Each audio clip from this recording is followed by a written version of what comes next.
Do you remember how many times you felt the same pain? The same words cut you. The same kinds of people showed up in your life. You gave up at the same point. It's as if life keeps replaying the same scene, and each time you say, "This time it'll be different." But it isn't, because even if you change, your way of seeing stayed the same. Because while the mind clings to the old, the heart can't call in the new. And because maybe this cycle isn't your enemy. Ibn Arabi says, time is not a straight line. Each moment resembles another, but is not the same. You repeat because you keep likening. This line is a key that loosens the knots of your soul. Life doesn't always offer the same thing, but if you always look from the same place, you'll think everything is the same. The vicious circle is not out there. It lives in the inner map you've drawn for yourself. You can't arrive somewhere new without leaving the old path. And if you walk the same road with the same emotion, the result never changes. In psychology, this is called repetition compulsion. A person relives again and again a feeling they couldn't resolve in childhood. Different names, different faces, but the same feeling, because the brain wants to close unfinished stories. Sufism says, your cycle is not only psychological, it is also an existential call. If Allah keeps bringing you to the same place, there is a secret there. You face the same test, but run from it each time, through anger, stubbornness, or denial, and then you return to the start. Because that test doesn't rise from your breath. It rises from your name, and you haven't recognized that name yet. According to Ibn Arabi, each moment arrives with a different divine name. If you don't recognize that name, you assume every moment is a repeat of the last. Yet Allah is in a new act of creation every day. Eyes stuck in the past can't see that creation. The ego feeds on the past. By making you repeat the same emotions, it gives you the illusion of control. The spirit longs for freedom, not repetition, but transformation. And transformation begins with noticing. If you still think in the same molds, the cycle won't break. Think of time as a circle. Every morning you begin at the same point, but the circle widens. If you keep standing at the same center, you can't step beyond its edge. The vicious circle is often painful, yet familiar. The familiar feels like a comfort zone. The unknown is frightening. That's why we hesitate even to let go of what hurts us. We fear new pains. But Sufism says, everything you pass through carries a name for you. That name is not only your trial, but also your exit door. Ibn Arabi says about time, time takes shape according to the servant's state. Your time flows with your orientation. Your intention patterns your time. If you're bound to the past, time pulls you there. If you call in the new, time opens with you. Life itself is not a loop. It is your way of perceiving life that loops. And your perception is shaped by what you are willing to release. Some people keep seeking the same kind of love because there is a frozen void in the heart since their childhood. They try to fill it with the same words, but words don't suffice. That void fills not with words, but with the divine names. Here the heart's direction shifts. Ask yourself, am I truly living the same things, or am I only looking with the same eyes? If you ask sincerely, the door cracks open for the first time. The mind calls what repeats safe. Habit gives a sense of control. But the spirit wants to open toward the limitless, and Allah looks to the direction of the spirit. Your mind may resist, but if your heart opens, mercy enters through that door. Repeating events are, in truth, answers to a repeating prayer. Life offers exactly what you are trying to learn. If you expect something else, you get angry at the same scene. The scene doesn't change. Your gaze must change. Ibn Arabi says, "What you see is born from within you. It is not the outside that stays the same. It is your perception. Here, everything turns inward. The cycle is unraveled from within, and the first door that opens inside is silence. Be still and listen." What is life saying to you? If you are tested by the same person, which quality in you is being triggered? If the same feeling circles you, which name is waiting there? If you break in the same place, which divine name have you forgotten? The vicious circle may be tracing the steps of a name you forgot. And without knowing that name, you can't write a new story. If you're always drawn to the same type of person, wounded by the same words, deserted at the same point, don't call it coincidence. There is a name addressed to you within what repeats. As long as you don't hear it, you remain in the loop. Al-Jili says, "If the name your soul carries is unknown, life will return the same experience to introduce it. Sometimes these experiences come as a relationship, a loss, or an illness. Each time they shake you, not to punish, but to remind. Your soul was created as a reflection of one of Allah's names, but you did not recognize it, speak to it, call it. So life brings you the same scene, the same pain, the same question, until you notice the question, until you ask, why always this? The moment you ask, you move from the loop to awareness. Your name is a call, and every call repeats. Like the adhan. You hear it at every prayer time, yet sometimes you don't. Noise, rush, and clutter drown it out.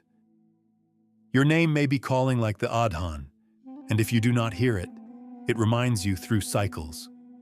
That's why Rumi says, "Every lesson you don't understand, life repeats, for the cosmos is a patient teacher." Now think, which event keeps finding you? Which feeling keeps catching you? Which type of person drains you, and why? The answers open the door to your name, because a name is not just information, it is a state, a direction, a teaching. According to Al-Jili, facing your name is facing your destiny. Whatever name you carry, you live events suitable to its truth. But if you focus only on the events, you can't hear the call of the name. Someone is repeatedly abandoned.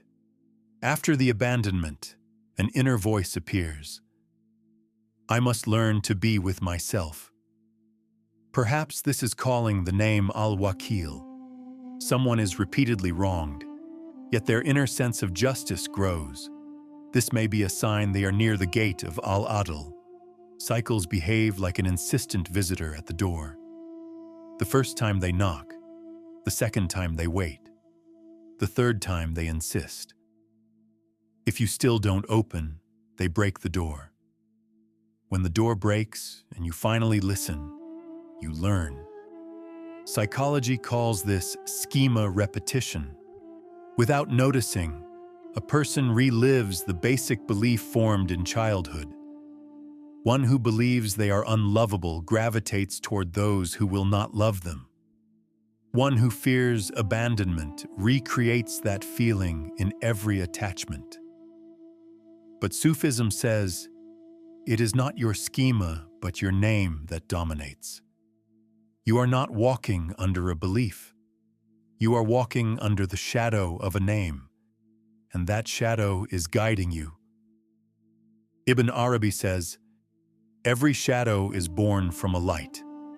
If you stand in shadow, you have turned your back to the light.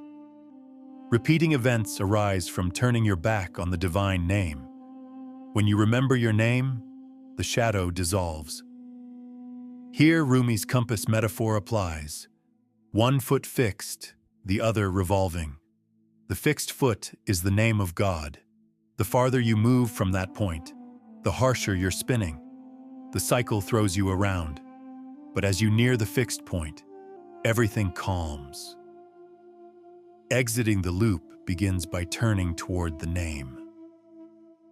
When you befriend that name, the same event no longer rattles you because you've recognized it and carry its meaning in your heart. The name stops being an enemy and becomes a guide.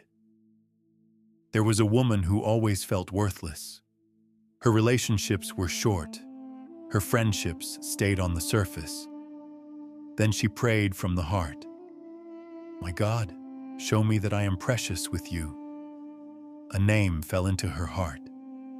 Al-Muiz. From that moment, her life changed. She sought not people's validation, but her worth in Allah's sight. And people changed, because her gaze changed. A name may fall into your heart too, but first you must be silent. Silence is not waiting, it is quieting the inner noise. Noise smothers the name. Whoever smothers their name pushes themselves into darkness. Al-Jili says that whoever does not know their name becomes distant from themselves. The farther they go, the more their cycles repeat. You decide, you take a step, and life pulls you back to the same place. You feel like you are carrying a burden that isn't yours. A voice inside whispers, "This time I will succeed." Another, more familiar voice answers, "You've said that before." What has changed? This is the edge of surrender. Effort alone won't free you from the loop. When you realize you can't break it, surrender is needed. Ibn Arabi says, "Whoever seeks to get out, gets out of themselves. Whoever surrenders, remains within themselves and finds Allah there." This means the cycle is not mere chaos. It is also a mirror. The place you keep circling shows you to yourself. If you're still trying to escape it, your gaze hasn't changed. Surrender is not bowing to events. It is choosing to stay with the name. You stop asking, "Why always the same? Why the same pain? Why me?" and start asking, "What is this repetition telling me? Which name is looking at me here? What am I refusing to face?" Sometimes the loop is a person, a habit, a thought. You just want it to end. Sufism says, what you're trying to end may be Allah's way of speaking with you. Rumi says, whatever you flee from becomes your test.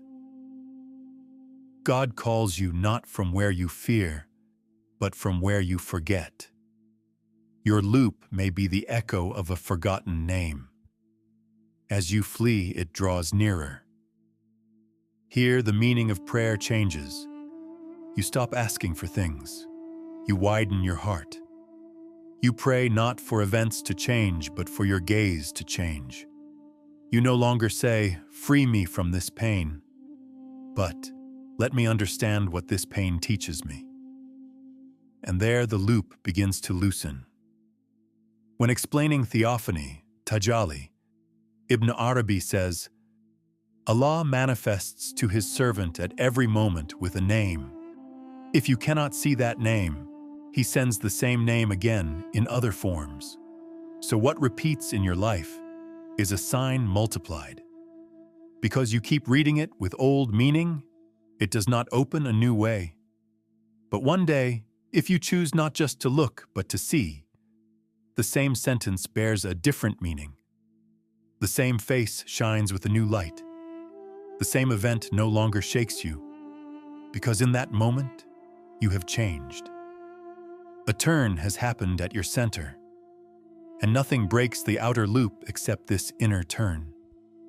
Psychologists call it awareness, observing thoughts, watching reactions, noticing the old pathways of the mind.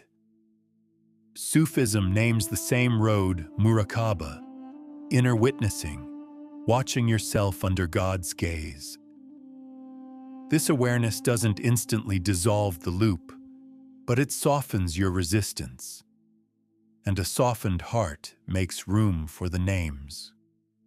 What you must struggle against is not the repetitions you live through. It is your insistence on looking from the same place. That insistence narrows the heart, and a constricted heart cannot carry the name. There was a man who kept falling into debt. He worked, yet couldn't get ahead. Then he listened to a talk and heard the name Al-Jili. He learned that richness is not only possessions, but state.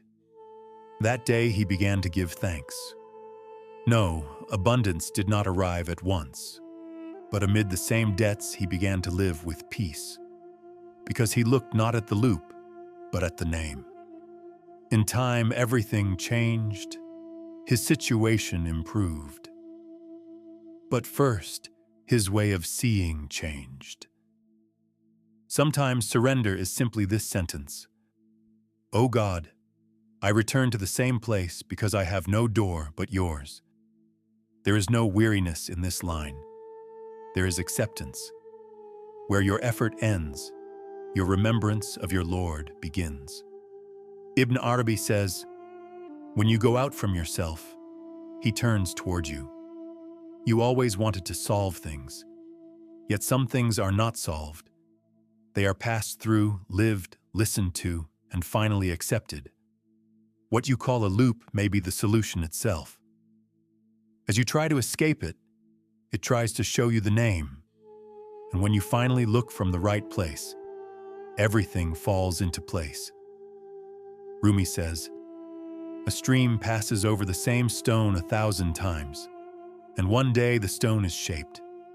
Your heart is that stone. Every repetition that visits you is water sent to carve you.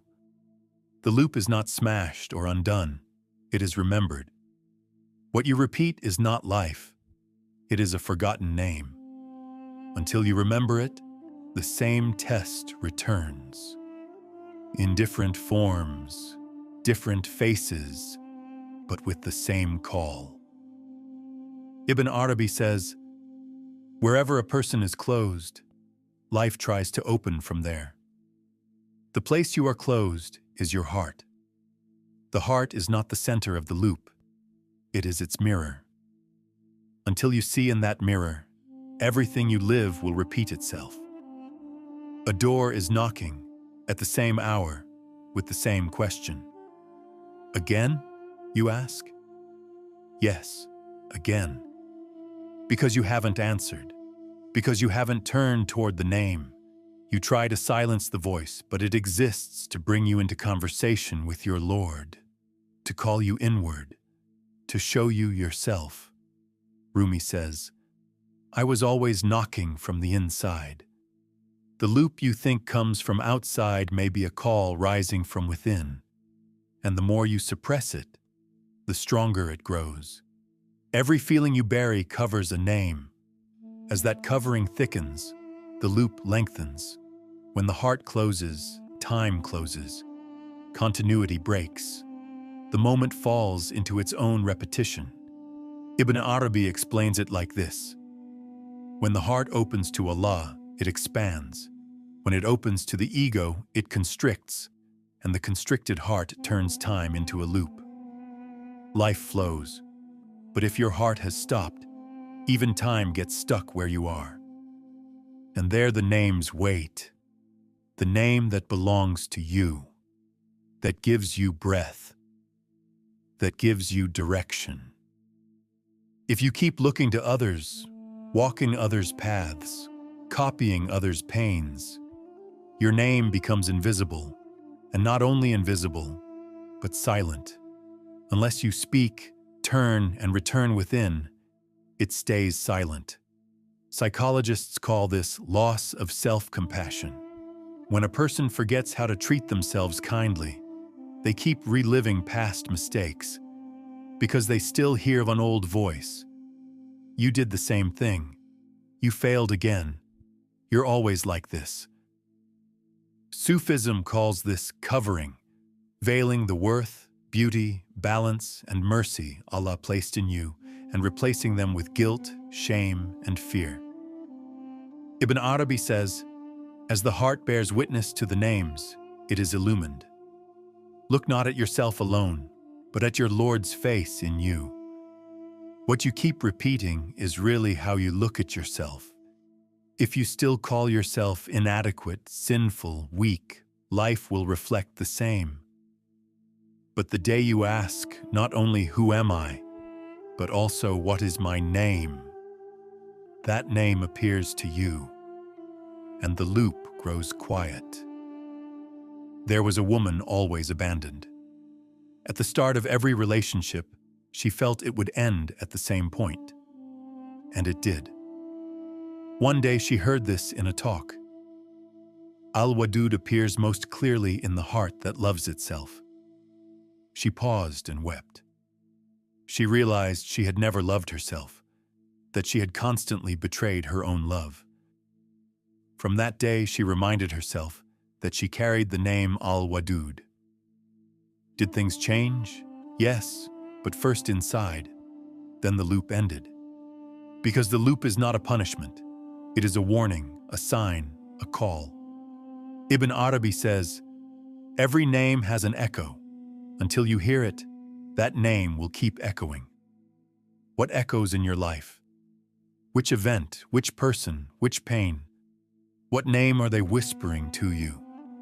Are you still insisting on not hearing? What is the remedy? Where is salvation? Where the heart opens, where it grows quiet, where it begins to listen. Your greatest enemy is not outside, but the conditioning inside. Until you hush it, nothing outside will change. Rumi says, "The heart is a lock, but the key is always within." If you search for the solution outside, you are mistaken. If you wait for a rescuer, you are delaying. The one who will lead you out of the loop is the key you carry within, and that key is a divine name.